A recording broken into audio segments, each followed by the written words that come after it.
ఇక రేవంత్ రెడ్డి సర్కార్ అరాచకాలు చేస్తోందంటూ మాజీ మంత్రి ఎర్రబెల్లి దయాకర్ రావు విమర్శించారు. పేదల భూములు గుంజుకుంటోందంటూ ఆరోపించారు. 2 ఏళ్లలో బీఆర్ఎస్ సర్కార్ రాబోతుందంటూ ఆయన ధీమా వ్యక్తం చేశారు. ఇక నర్సంపేటలో ఒక దాత స్థలంలో పెద్ది సుదర్శన్ రెడ్డి విగ్రహం పెడితే ఇక సీఎం రేవంత్ రెడ్డి కూలగొట్టించారంటూ ఎర్రబెల్లి దయాకర్ రావు మండిపడ్డారు. నర్సంపేటలో బీఆర్ఎస్ చేపట్టినటువంటి నిరసనల్లో పాల్గొనకుండా తనను అడ్డుకున్నారంటూ ఆయన విమర్శించారు. ఇక ప్రజలే కాంగ్రెస్ ప్రభుత్వానికి బుద్ధి చెబుతారంటూ ఆయన హెచ్చరించారు. నర్సంపేట వెళ్తుండగా ఎర్రబెల్లి దయాకర్ రావును పెంబర్తి వద్ద పోలీసులు అరెస్టు చేశారు. ఆ తర్వాత జనగామ పోలీస్ స్టేషన్ కు తరలించారు.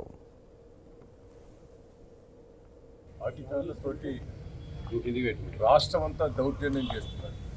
శ్రీనివాస్ రెడ్డి, రేవంత్ రెడ్డి కుటుంబం ఒక ల్యాండ్ కబ్జా చేస్తుంది.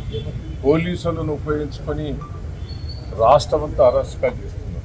2 ఏళ్లలో వచ్చేది బీఆర్ఎస్ టీఆర్ఎస్ ప్రభుత్వం. కేసీఆర్ గారు ముఖ్యమంత్రి కాబోతారు.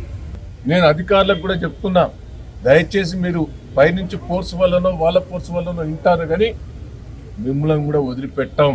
ఇప్పటికైనా రేవంత్ రెడ్డి నీ మూర్ఖత్వాన్ని బంజెయ్, నీ అవినీతి బంజెయ్, నీ దౌర్జన్యం బంజెయ్. దయచేసి ఇంత అరాచకం ఉంటుందా? నేను ఒక సీనియర్ లీడర్, 40 ఏళ్ళ నుంచి 7 సార్లు గెలిచాను. ఇంత జిల్లాల వరంగల్ జిల్లాలో ఇంత మచ్చలేదు. కానీ అడ్డుపడి తీసుకొచ్చి పోలీస్ స్టేషన్లో పెట్టారు. ఇప్పుడు నన్ను హైదరాబాద్ తీసుకుపోతాడు. వరంగల్ పోతాడు. ఇక హైదరాబాద్ పోతున్నా. ఇంత దౌర్జన్యం ప్రజలే నిర్ణయించుకోవాలి, ప్రజలే బుద్ధి చెప్పాలనేది నేను విజ్ఞప్తి చేస్తాను.